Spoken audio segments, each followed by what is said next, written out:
नमस्कार दोस्तों, 10th class के चैप्टर नंबर 2 से मैं आपके लिए एक बार फिर से एक महत्वपूर्ण क्वेश्चन लेकर आ रहा हूँ। देखिए क्वेश्चन है हमीर दे चौहान हमीर दे चौहान के बारे में आप क्या जानते हैं। देखिएगा आंसर देखिएगा। चौहान शासक जेतर सिंह की मृत्यु के पश्चात हमीरदेव, जेतर सिंह कौन था, इस हमीरदेव का पिता था। कौन था? पिता। माता कौन थी? माता का नाम था इसका हीरा देवी। क्या नाम था? हीरा देवी। इसकी माता का क्या नाम था? जेतर सिंह की मृत्यु के पश्चात हमीरदेव चौहान रणथंभौर का क्या बनता है? शासक बनता है। रणथंभौर कहाँ है? रणथंभौर सवाई माधोपुर जिले में। कहाँ है? सवाई माधोपुर जिले में है। इसकी मृत्यु के पश्चात 1282 में इसका क्या होता है? राज्यारोहण होता है। फिर राज्यारोहण होने के बाद ये रणथंभौर के चौहान वंश का सर्वाधिक मतलब चौहान वंश का सबसे प्रतापी शासक हुआ। हमीरदेव ने सिंहासन पर बैठते ही दिग्विजय की नीति अपनाई। दिग्विजय मतलब अपने राज्य को बढ़ाने की नीति अपनाई।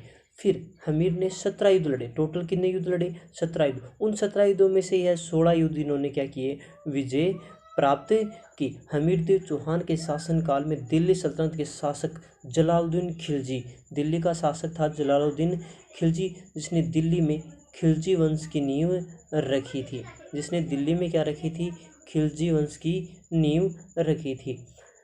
रणथंभौर पर 2 बार आक्रमण किया इन्होंने। कितनी बार आक्रमण किया? 2 बार, 91 और 92 में किया। एक बार 1291 में, एक बार 1292 में। लेकिन खिलजी दोनों ही बार विजय प्राप्त करने में क्या रहा? असफल रहा। मतलब इसको सफलता नहीं मिल पाई।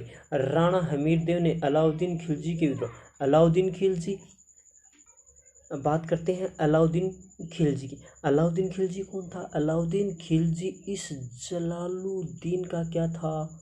भतीजा था। एक तरफ रिश्ते में भतीजा था, एक तरफ क्या था? दामाद था।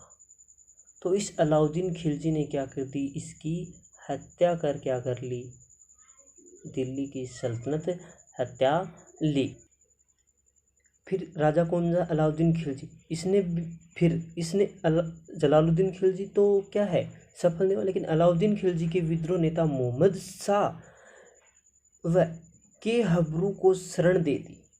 मतलब इनके जो अलाउद्दीन खिलजी है, इसके विद्रोह नेता था मोहम्मद शाह, और के हबरू को इसने हमीरदेव को शरण दे दी। क्योंकि ये शरणार्थियों को शरण देता, मतलब इसके शरण में कोई आ जाता था तो उसको कोई आँच नहीं आने देता। कौन? हमीरदेव की जो शरण में आ जाता था, दे दी। जिसके कारण अलाउद्दीन खिलजी ने रणथंभौर पर क्या कर देता है? आक्रमण कर देता है। कब?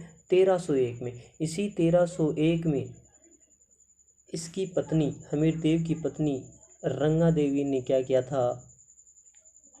जोहर किया था। किसने? रंगा देवी ने जोहर किया था। 1301 में अलाउद्दीन खिलजी आक्रमण कर देता है, जिसमें हमीर देव की क्या हो जाती है?